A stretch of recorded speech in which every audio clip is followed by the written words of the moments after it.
Being someone's slave for 12 years is definitely my definition of utter hell, and the fact that this is a true situation in the past, and in the present as well, sadly, makes this film even more hard hitting. Hey guys, and welcome to TC Reviews Film. I know I haven't updated in a while, and I do apologise about that. I've been quite busy and I've had some writer's block, so I've been distracting myself with some drawings until a good idea comes along. But I do have a very special guest this week, so let me introduce my best friend, Kitty. Hey guys, thanks for having me, TC. That's alright. I'm just very glad that you're here to help me review 12 Years a Slave, so welcome. This film was created in 2013. It had hundreds of award nominations and it won like 3 Oscars and another few hundreds of other awards as well. Want to tell us about the plot? Yeah, sure. 12 Years tells the true story of a free black man, Solomon Northup, who is, at the time of his abduction, a musician in New York. Sold into the southern states slave trade, he spends 12 years, which is handy considering the title of the book and the film, documenting his various experiences under different owners. He encounters beatings, assaults, and attempts at escape which never quite go well. Quite a depressing story, really. It is, but even though the story was really sad, quite harsh, and had really dark plots and themes, I didn't think it lived up to the expectations I had been given. It felt dragged out in many places, and yes, this is only my opinion here. I don't think it was as hard-hitting as other films I have seen. In films, it does take quite a bit for it to shock me.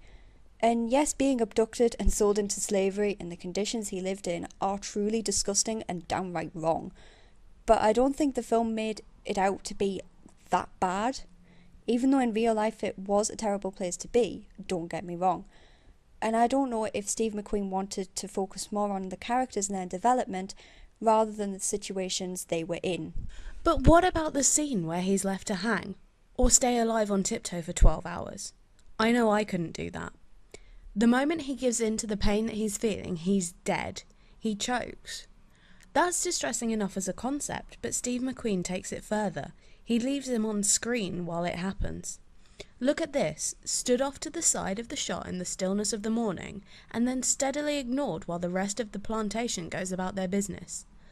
I watched that scene over and over in preparation for this. Nobody but one young slave shows him kindness, and she probably does it knowing that she's at risk of her own punishment.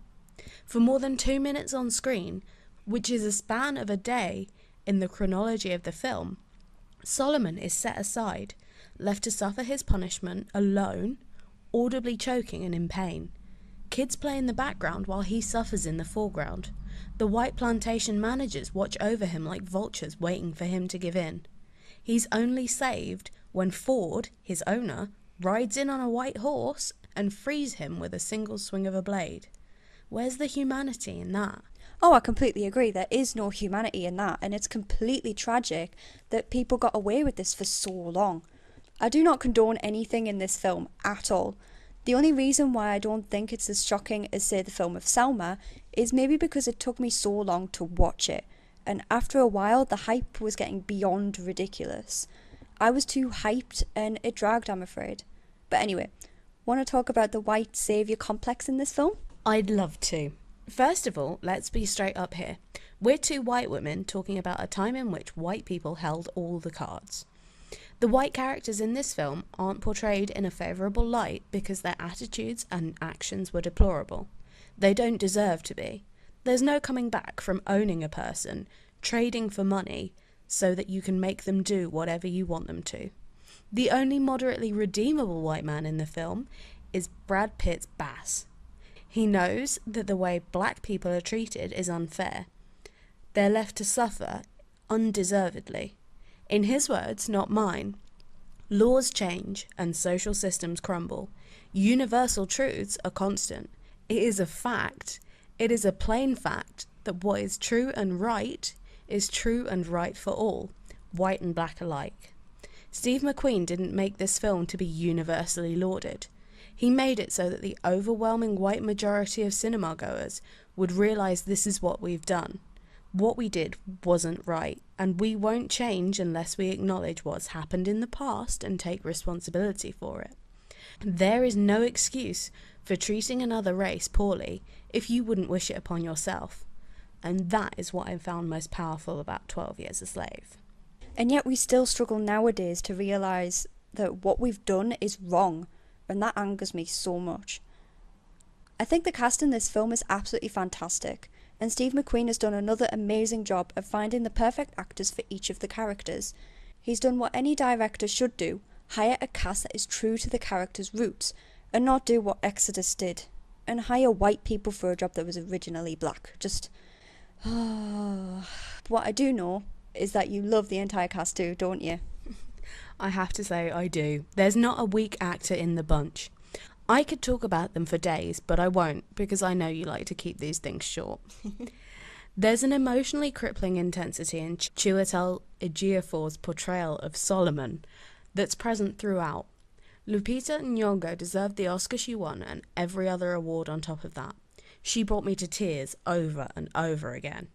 And Michael Fassbender, I mean, he's good friends with Steve McQueen, but he stopped me in my tracks and made me hold on to my sides, for fear he might gut me without a second thought. I've never seen someone so terrifying. McQueen took a tiny ensemble and pushed them so far that I don't think they could have given any more. Well said. So overall, I would personally give this film 4 stars. I'd give it 5, but if I could, I'd give it like 14. It's incredible. It was amazing, but nah, it doesn't live up to Selma as much. Sorry. But what do you guys think of the film? Comment below. I've been TC with a special guest of Kit. Thank you very much. You're welcome. I'll see you all next time. I won't.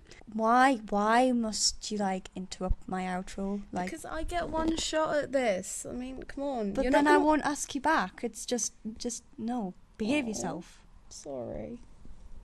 I'll see you all next time, and that's a wrap.